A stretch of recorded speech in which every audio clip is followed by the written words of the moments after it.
So we're going to go ahead and just get started. I've got my favorite coffee cup. I've got my favorite sweater on. I've got good coffee in here. Got great company here. Silent Bum is now following me. Everything's going great right now.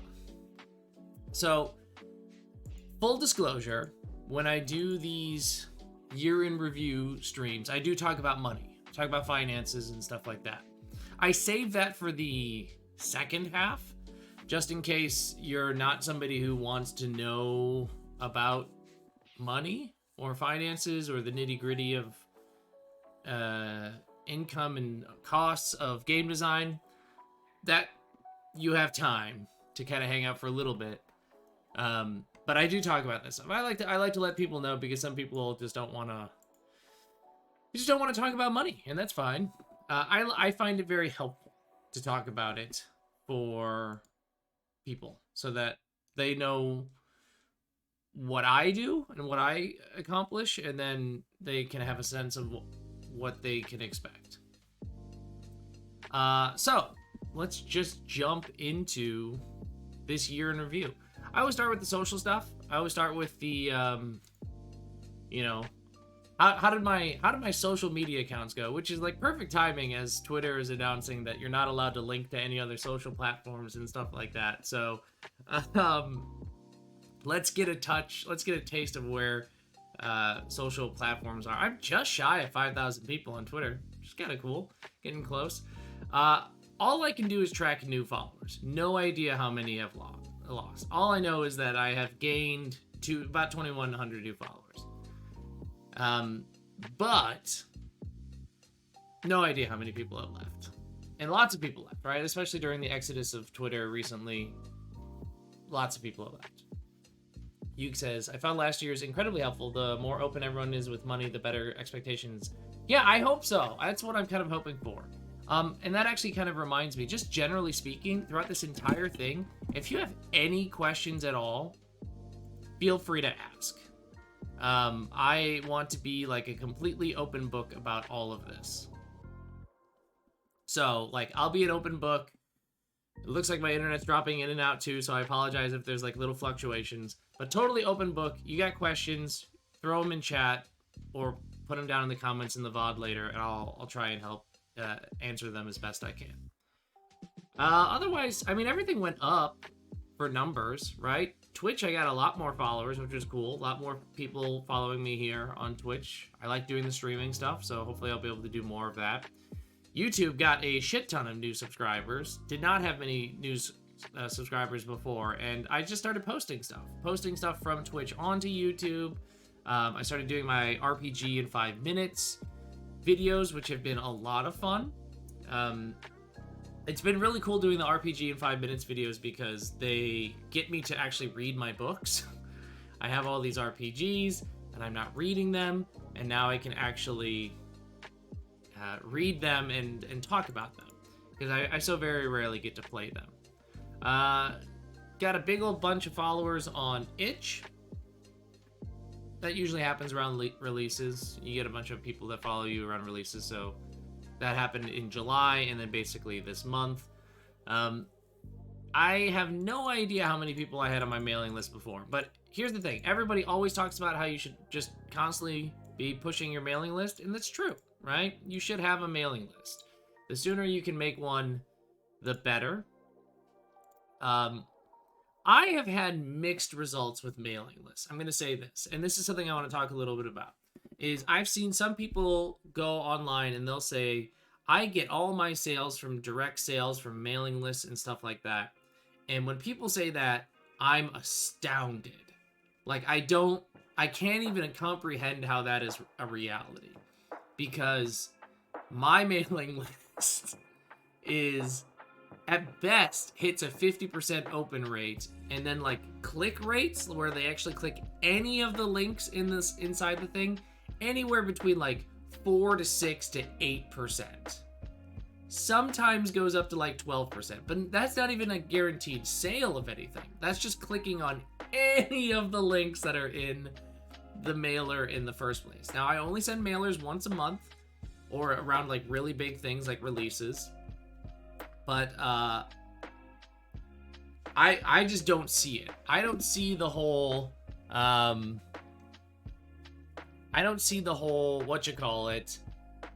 the mailing list somehow manifesting as this massive tool for getting direct sales.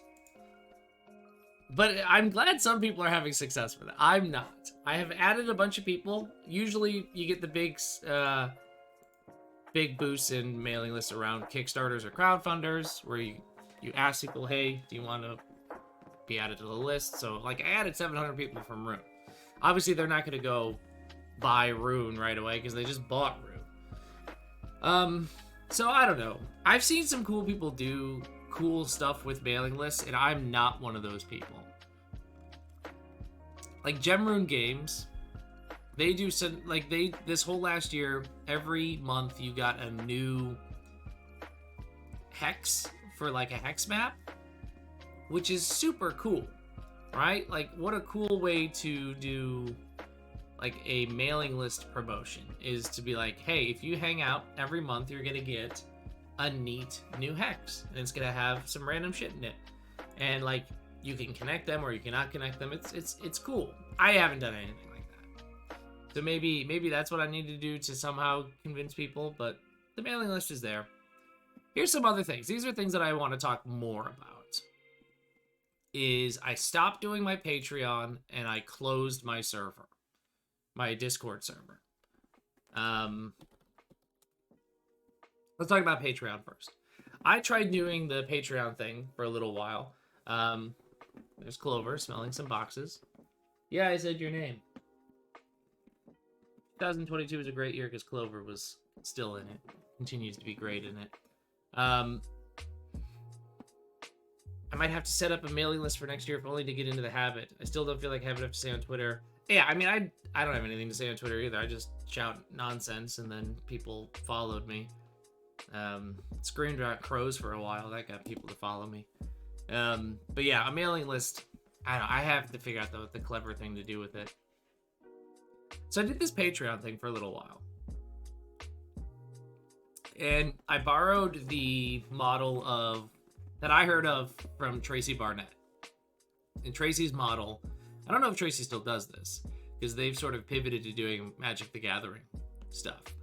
But Tracy's model... Oh, Clover's furious. Tracy's model was basically for... Oh my god, my dog is so angry. Clover, you're okay. I don't know if y'all can hear Clover being so mad. Clover!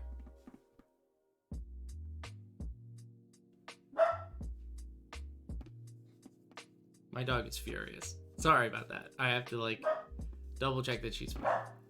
It's probably just somebody in front of our house. Also looks like the stream totally died.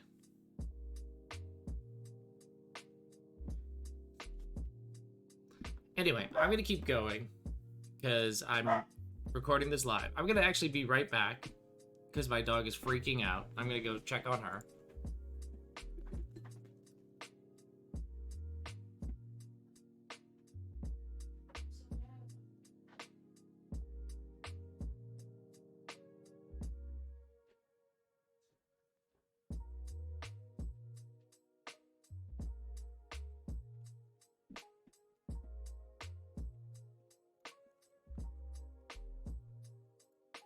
Alright, I apologize for that. The internet dropped and also my dog was freaking out. I'm back.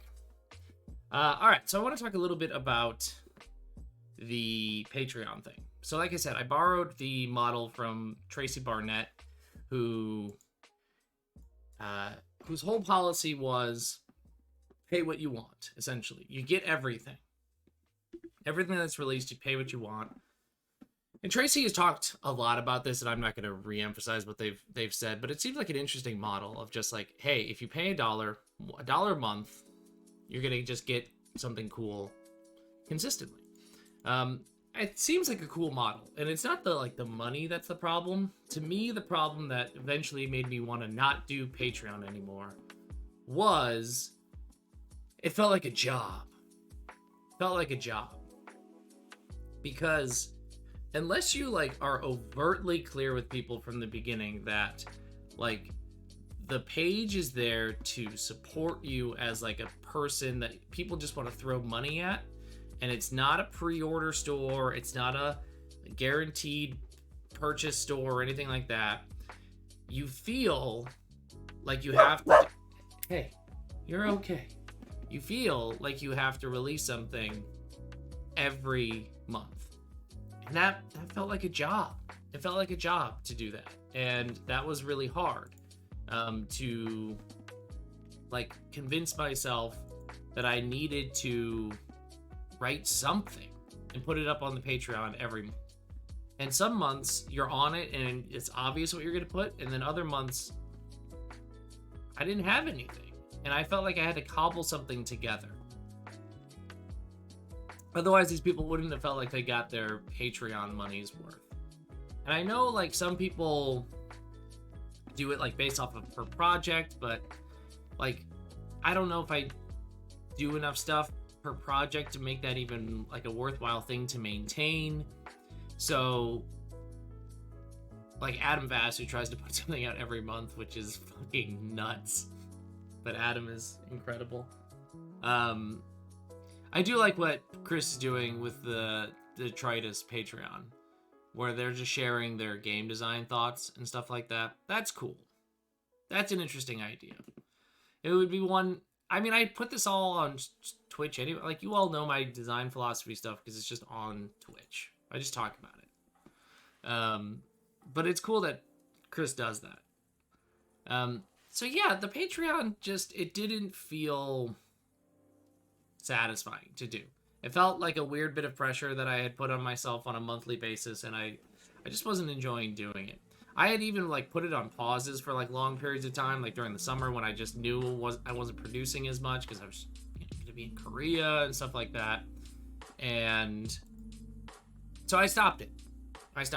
And I feel good about that decision. It feels good to not be doing the Patreon anymore. The other big social change was that I closed my Discord server. I used to have a Gila RPG's Discord server. I think I've wiped most links from it to it off most places now. Every once in a while I still get a message from somebody that says like, hey, I tried to access the Discord and it didn't work. And I have to tell them and I closed it. And here's why I closed the Discord. I might open it again, maybe. But if I do, it'll be much smaller. Here's why I closed it. It got pretty decent in terms of its size. It wasn't like massively active all the time where there was like it was just too much to keep up with. I mean, that is an element of it, right? Is you're just always online now. Then you're truly always online. If you have a Discord server for your brand or your company, is whoever's in there talking about stuff, like you are in a sense kind of responsible for that. Unless you bring on a moderation team and all of that sort of stuff. And I wasn't big enough to do anything like that. So like I had to kind of be ever present in making sure that nothing was wrong in the server all the time. And nobody should ever have 24/7 access to you. Nobody should ever have that. But that's kind of what it was. And so it was really frustrating. And not only that, but there were kind of just enough instances of shitty people being shitty on the server that I just didn't want to deal with it anymore, right? Like, it's hard enough going onto Twitter and doom scrolling because it's your only way to get people to look at your fucking shit online. Then to, like, have that doom scrolling get, like, brought into your server is just annoying. So I think what I would ultimately do if I did bring back the Gila RPG's Discord server is I would have no channels that are general channels. None. I would have no venting channel. I'd have no general channel. I'd have no meme channel. I'd have none of that stuff. Absolutely none of it. and it's just these are the games, and if you want to talk about the games, you can talk about them here. That's it. Because by and large, the problems came up in like general chat when people would just start being mean to each other, or just like weird shit posters and things like that. It's like, I don't need to see your dumbass memes all the time. Like, one particular moment sticks in mind when somebody joined the server, kind of got weird vibes from them, and then at one point they're like, have you heard of the Sigma lifestyle? And I was like, I don't need people like you around me all the time. So I just don't need it. And so I got rid of it, and it felt good. It felt very good to do that. I'm glad I did it. It was weird at first, and it was hard at first too, because there's some people that were pretty active in there that I genuinely liked talking to regularly. People like Aaron and Binary and like that, who would they were working hard on rune stuff and like were really helpful in rune development, and then just kind of like, nah, well, I'll see you on Twitter, and that's it. So I don't know. I might bring it back, but again, if I did, I would try to keep it much more streamlined in terms of what it is. That was a hard decision, but I'm glad I made it. So that's the social stuff. Generally, things went up, and a few things disappeared. In terms of like releases and stuff like that, I looked at this number. Yeah, there were good people in the Rune chat for sure. The Rune chat was a good chat. I looked at this number. This is my releases, and I thought, that's not very many. That feels small. And the reason I thought that is because I looked at last year's document, where I had 12. Now that's including some smaller things and stuff like that. And I actually think I forgot a couple things here too. Like, I just remembered Corvidae. But I beat myself up over this number. When I first was putting this document together, I beat myself up over this number and I thought, you didn't do a lot this year, Spencer. The reason I beat myself up is the numbers thing and then the stuff that came out. And it's not fair that I beat myself up, but let me explain why I did that, and then explain why I shouldn't have beat myself up. The numbers game, I was so used to producing so much so quickly. That was how I did things in 2020 and 2021. Lots and lots of production.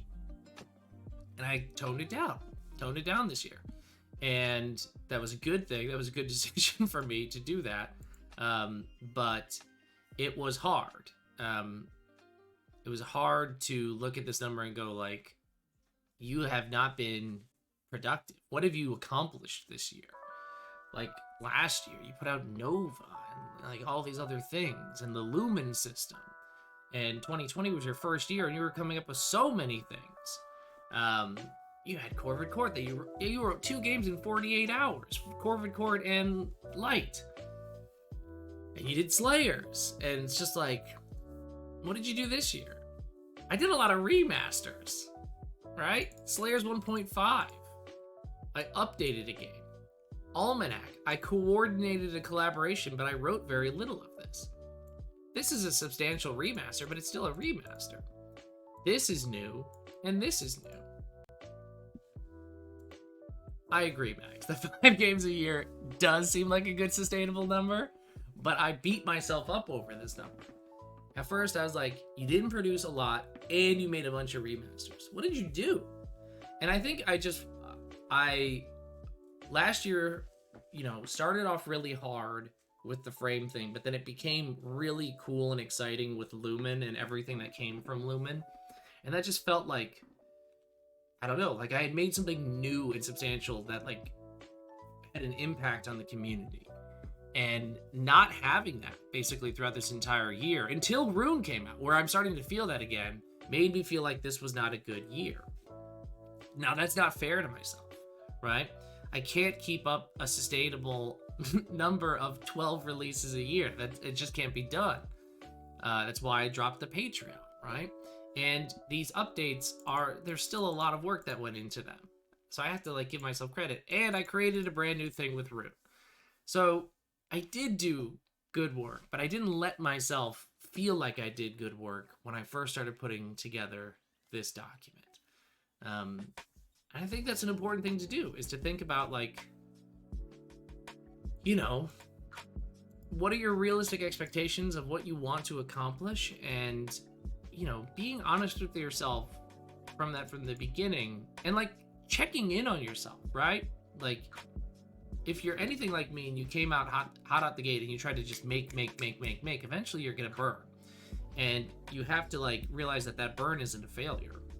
But that's kind of what I was feeling this year. Hey, Tankstein.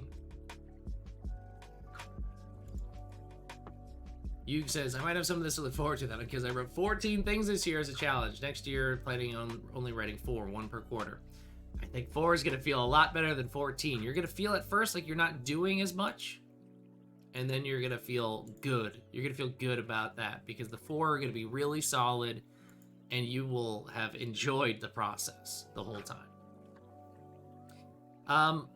I have Kickstarters here, 1. I have 2 things written down, but really I only did 1 Kickstarter this year, which I was confused by. I thought I did more, but I didn't. I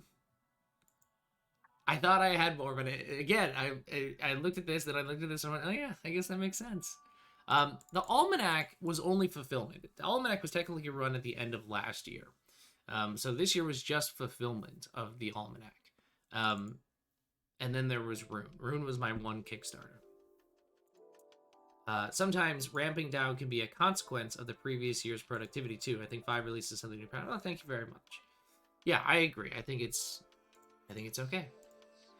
So this year was the year of Rune, in terms of making stuff, and I did a Kickstarter for it. It was my biggest one yet in terms of both the numbers, the backers, and the amount raised. I did say I was going to do money later, but this is publicly available money.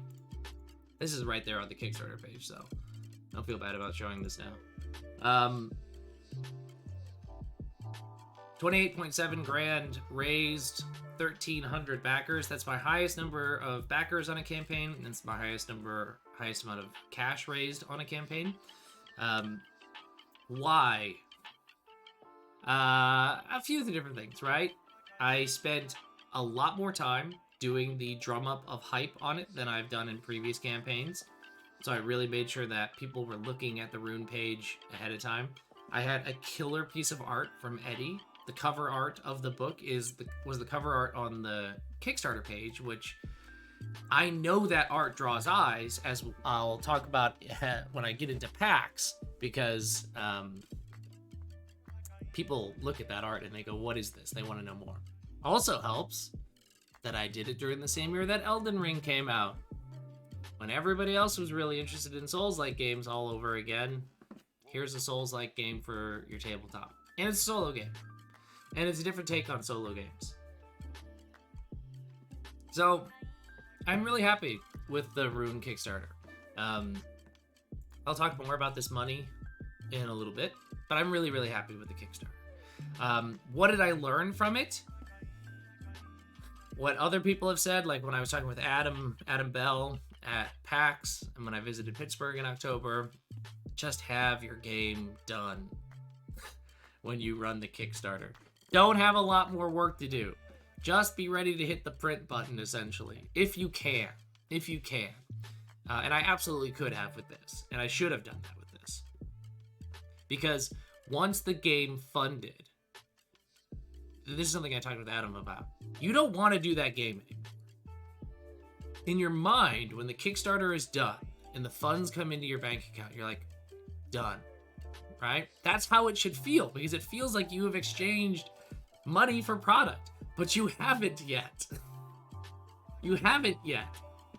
But you want to be done with it, because the act of running a Kickstarter is exhausting. Now, I did a very short Kickstarter for Rune. That's another thing to keep in mind, is my Kickstarter for Rune was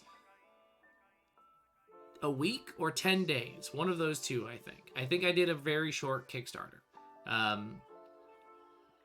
It's still tiring to do that. And so when you're done, you're like, I don't want to think about this game anymore. And then you go, I have to write this game now? And I mean, Rune had been, I had some bones down. I had a quick start that people could play, but I had to write the whole rest of the rules, and I had to write all the realms for the Realm Atlas. And that was a mistake to do. I should have done that first so that I could have enjoyed the post-Kickstarter glow of being like, great, we did it, we funded it, now I'm just printing the books and fulfilling it. Because, as a result, I accomplished the Kickstarter, and I've talked about this on other streams, I just didn't want to work on anything else. Or I wanted to work on anything else, but I couldn't work on anything else. Because every time I thought about doing something with Nova or whatever, my brain goes, you got that Kickstarter that you still have to fulfill, right? And so, it made it very impossible or not fun to do anything else. So, that is an important lesson that I learned, which is just have it all done if you can. I understand that that's not always possible. Oftentimes you're getting money to pay for art and stuff. I had the ability to pay for the art ahead of time for everything, and I was doing layout, so I just needed to pay. I needed my money eventually to pay Will to do the editing and then the printing and everything. So, that was my lesson learned from that Kickstarter. But it was a successful one. I'm very happy with it. All right, let's talk about events. Events, which are big deal things that happen to me throughout the year. Yeah, Max, I think so. I think it's definitely what I'm going to do in the future. Is I'm going to have my stuff as rock solid done as possible before I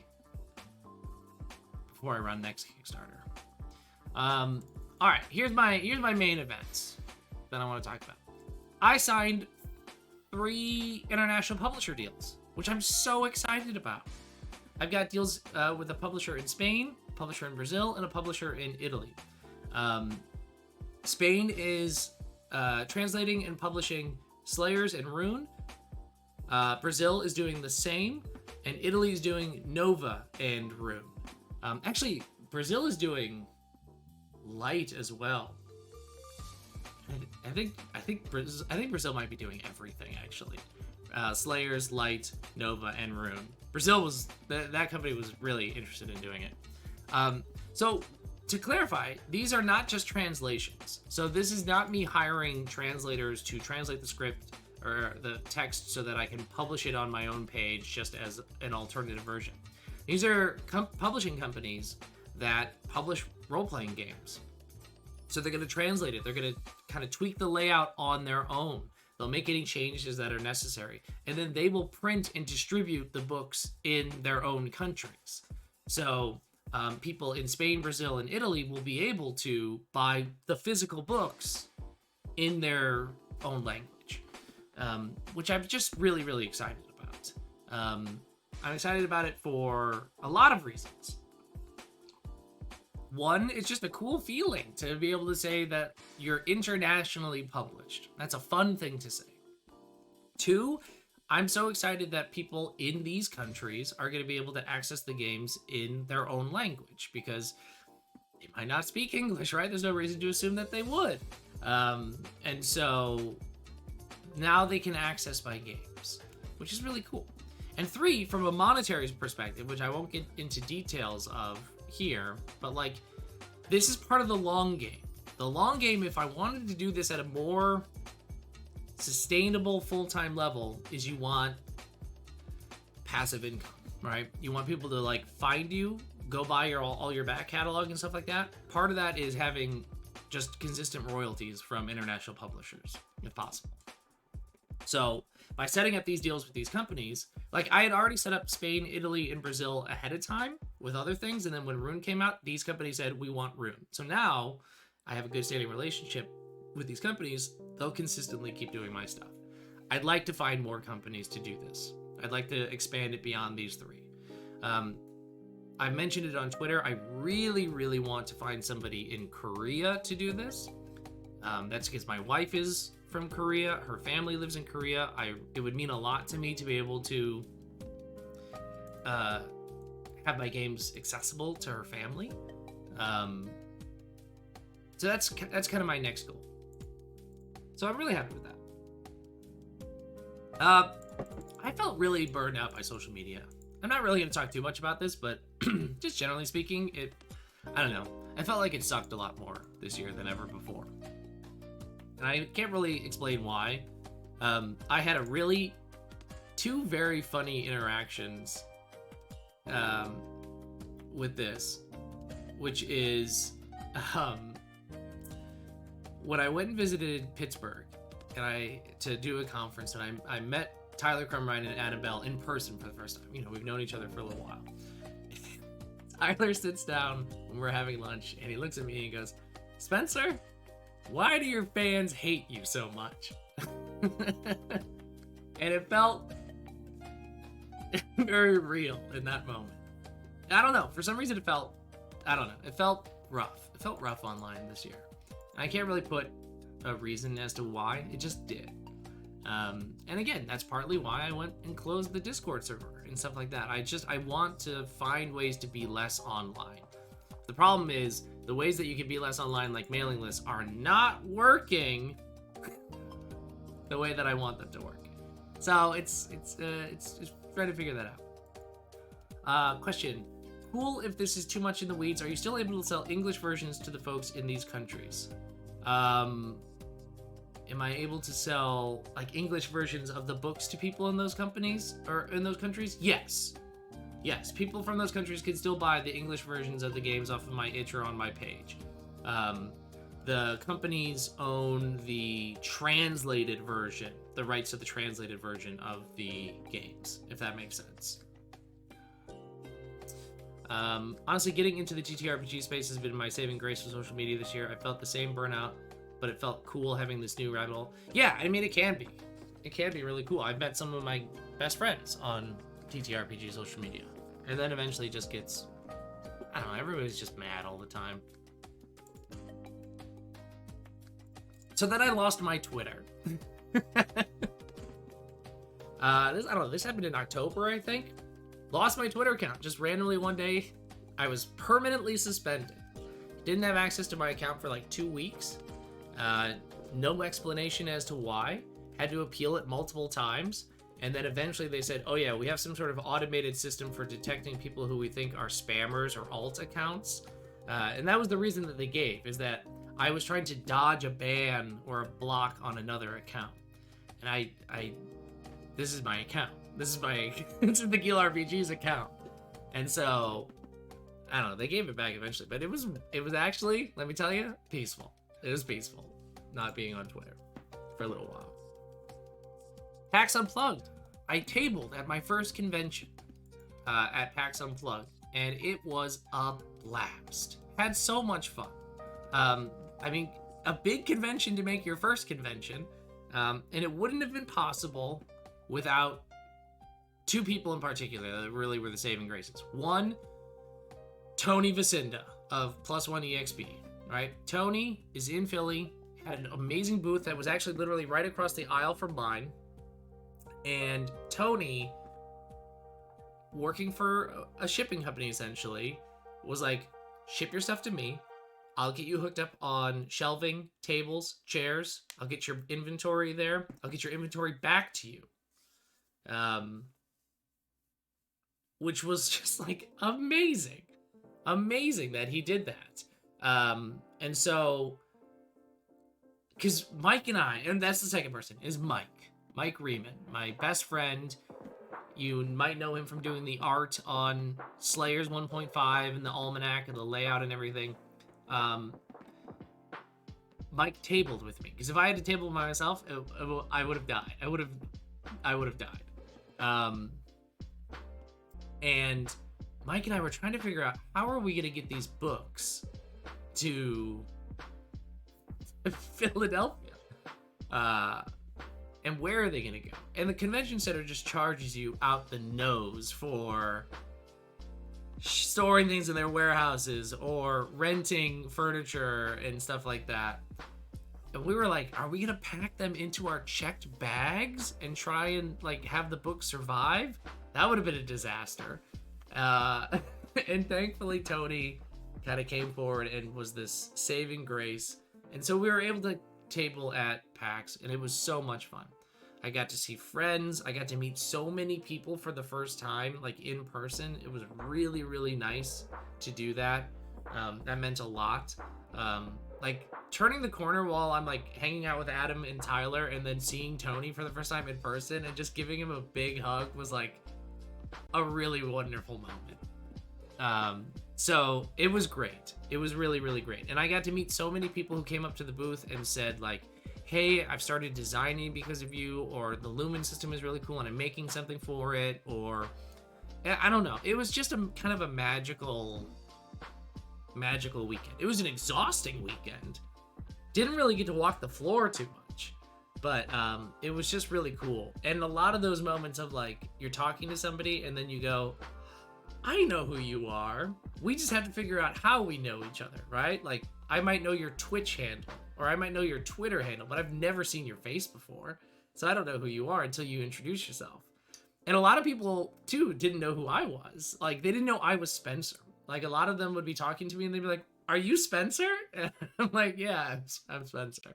And it was really cool. Like, the funniest one, like, I'm helping Tony set up, and this guy comes over and starts talking, and Tony's like, Charlie Ferguson, this is Spencer Campbell, this is Charlie. And Charlie and I look at each other. Charlie did the art for Rune. So we've talked before, but we've never seen each other's faces. And it was one of those moments where like, oh, you're a real person.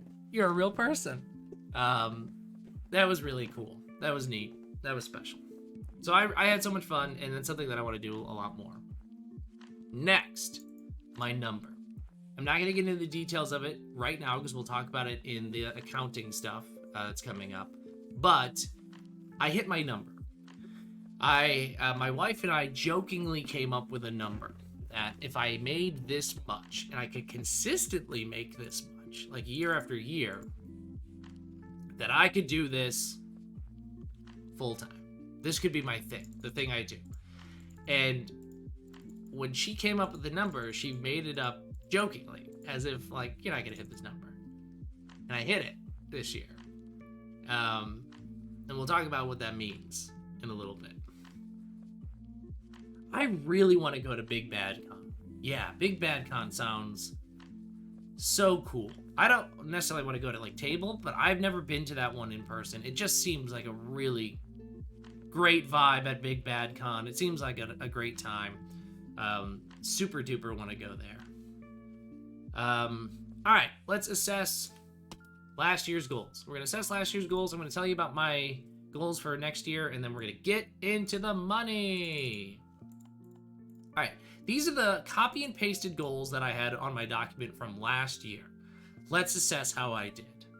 In-house emphasis. So I had a desire last year to do more things on my own, meaning not putting together big teams to do projects. Specifically, I wanted to learn more art, layout, all that sort of stuff as best I could to try and keep this in-house. The reason I did that, or that was a goal, is because of this number. If I want to hit this number, I need to make money. And paying other people to do your layout or your art costs money. And I wanted to be able to do some of that on my own, which is why I did the layout of Rune on my own. And I learned a lot through that, and I want to keep getting better at that.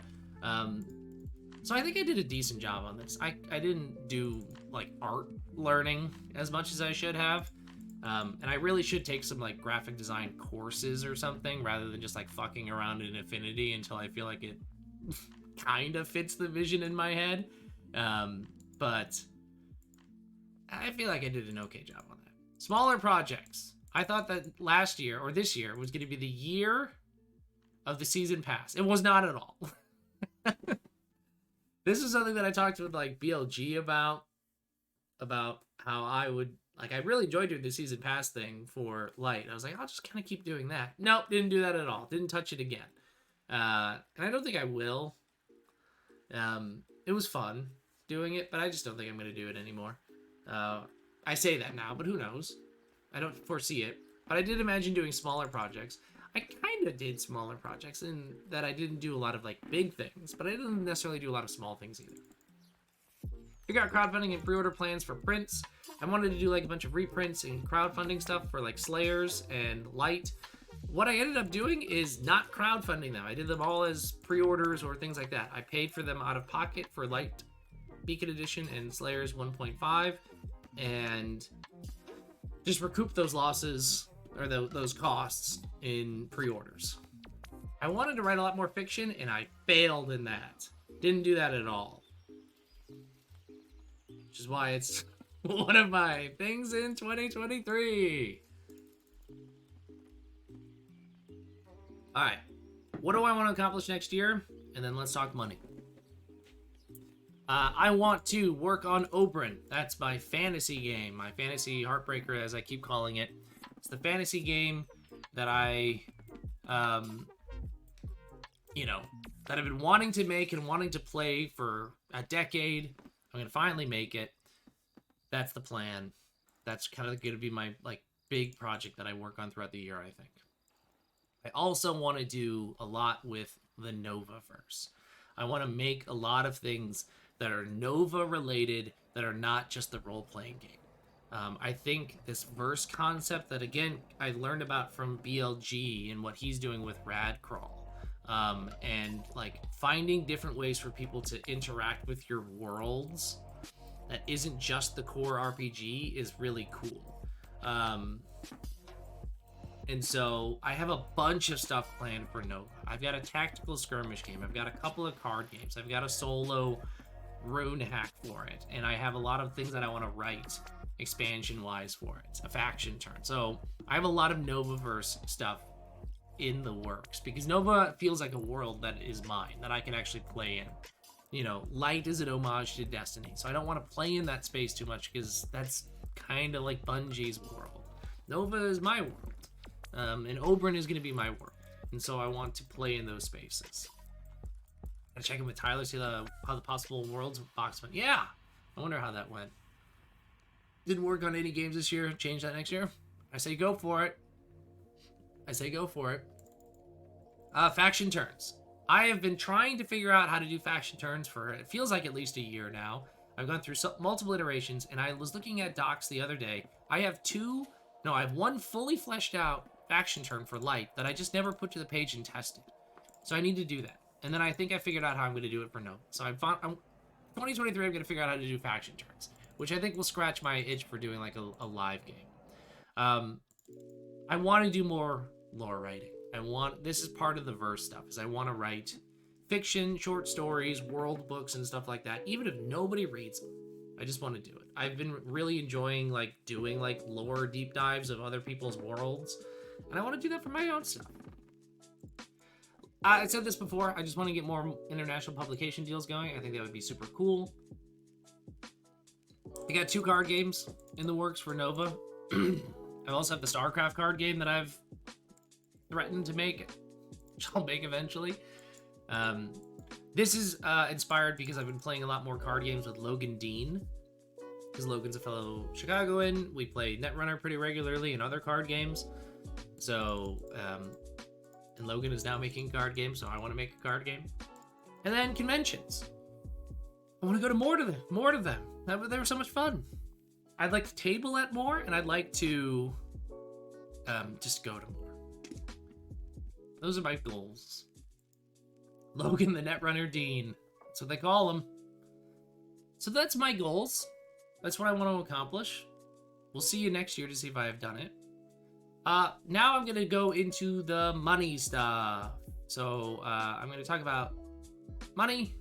I'm going to talk about how that's going. Yeah, meet you at Big Bad Con. That'd be sick. That's usually in October, right? I think that's October. All right, so let's talk about money. How I'm going to do this is I'm going to talk about revenue, money in, money out, and then talk about the net, okay? So this is your last chance if you're not a money person to peace out. All right, let's talk about money. All right, revenue. This is money in. Money in, approximately $83,400 in. Now, calm down. That has to get subtracted a lot because you have to take out all of the costs. Printing costs, shipping costs, commissions, everything, all the other costs. So, wow, big number. It is. That's not how much is sitting in my pocket right now. I'll tell you that. But this is across all things. So, for example, on itch, so digital game sales alone, I made about $22.6 thousand in this year. This number will probably go up because we still have some time in December. Rune just released, so it will likely go up. But yeah, this is, as of my latest calculations, this is where I'm at on itch. This is after taking away itch's cut. Itch takes a cut for sales. You can technically change that however you want. I've just kept it at the default. And so this is itch's cut, or this is what I get after itch's cut. Sorry, Clover. My biggest month was July, which is when Slayers 1.5 came out. Slayers 1.5 sold a lot more than I thought it would. I was really, really happy with this. So July, I made just under 4,000, right? About 3,900. And it's pretty much largely due to Slayers 1.5. Compared to last year, my biggest month was December. And the reason last year, my biggest month was December, I was looking at my numbers from last year. Last December, I made over $6,000 on itch in December. I was like, how the fuck did I do that? It's because I was asked to be part of an itch selects bundle, which was a front page bundle that everybody saw basically throughout the entire month of December. And it was Slayers was my game that was in it. And then it was like 5 other really awesome indie RPGs. And I think it was only like $10, which means my cut wasn't very big, but shit tons of people bought it. So that was great to be part of that bundle. So my biggest month was July. Shopify, which is where I sell my books through, I am sitting at just over 16,000 on the year. My biggest month again was July, when Slayers 1.5 came out, and lots of people were getting the new book. So that was very good. BackerKit technically has sent me about $1,300 or $13,000. How much of that did I keep? Not very much. Why? Because this is mostly just shipping funds, which is why I said don't freak out over this number, because this is including BackerKit sending me money. But BackerKit is just where people give me their shipping funds. So I spend all that money immediately on postage. It does, not all of it though, because some of it is pre-orders and add-ons. So some of this is sales, but mostly this is just shipping costs. At PAX, we sold about $5,600 worth of books, which was great, which is really great. Sold out of every copy of Rune that we bought, and then a pretty good chunk of Slayers and Nova as the other two that mostly sold. So yeah, made $5,600 on sales at PAX. Again, that's not factoring in the costs of PAX, which we'll talk about shortly. And then, of course, the big one is Kickstarter, which sent me about $26,000 after the campaign ended and Kickstarter took its cut. All right, so that's in. What's out? Let's talk about out.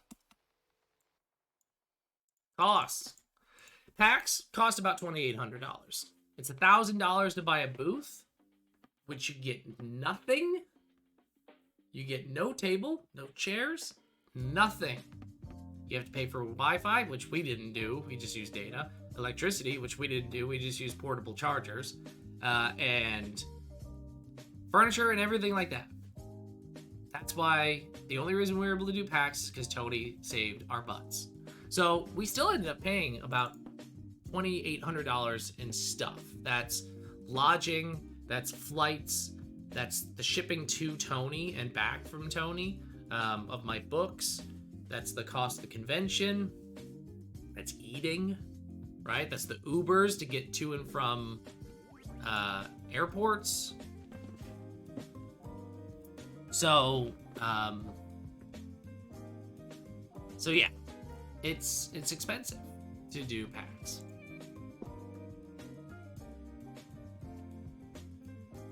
Next up is shipping costs. Shipping costs are sitting at somewhere around $8,000 on the year so far. That might go up a little bit as I continue to ship out books through the end of the year, but this is approximately how much I've spent through Pirate Ship. And Pirate Ship is who I use for my my shipping. So they can give me a real quick report on how I did on shipping costs. Printing obviously has a lot of costs to it as well. Printing cost $13,000 to print everything this year. What did I print this year? I printed Rune, obviously, and that was my biggest order that I've ever made. So the Rune print order. Yeah, stream cut. Sorry about that. It should come back here in just a second. Our internet's fluctuating a lot, so if it gets all weird, you can always watch the VOD afterwards. So I apologize for the in and out. But yeah, $13,000 in printing. Rune is the biggest factor there. Printing Slayers, reprinting Nova. Hey Sean, thanks so much for following. Appreciate it. And then some various other things. The almanac to fulfill that and sorts of stuff like that. So yeah, about $13,000 in printing. Commissions about $4,200. That is to pay for art for Rune and all the editing that Will Yopes did for me throughout the year. Other expenses, I don't really remember what this is. I think this is like printing labels and ink and other stuff like that. I've got a much more detailed spreadsheet where I have all this stuff. But yeah, this is just my general other stuff, which means my net at the end of the day is approximately $52,000. That's my net. Ugh, you ever get to the bottom of the coffee and it's just like the dregs and it's terrible, but you can't help but drink it? That's where I'm at right now. So yeah, $52,000. This is an approximation of where I'm at in terms of a net. Like I said, this is still slightly in flux as we reach the end of the year. But my number was $50,000. $50,000 was my number that my wife and I had talked about, and I technically hit it. How did I hit it? I only did one Kickstarter, but I had a really good Kickstarter. I had a really good resurgence of support on Slayers in that coming back. I had just generally good, consistent sales on Itch. My average monthly pull from Itch is about $2,000, which is great. And then it's about like $1,000 from Shopify on a monthly basis. Now Shopify fluctuates a shit ton, but I was pretty consistent on Itch sales for about $2,000 each month, which was cool. It'd be cool if I could keep that up. I don't know if I could, but somehow I managed to do that. So this is the number that I end with on for the year, which is $52,000. I can't believe that I hit that number. That's very surprising to me.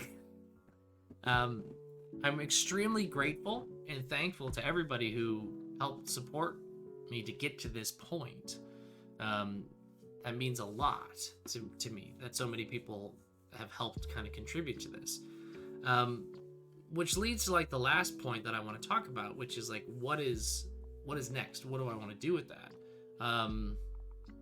Yeah, then there's the whole self-employment taxes too.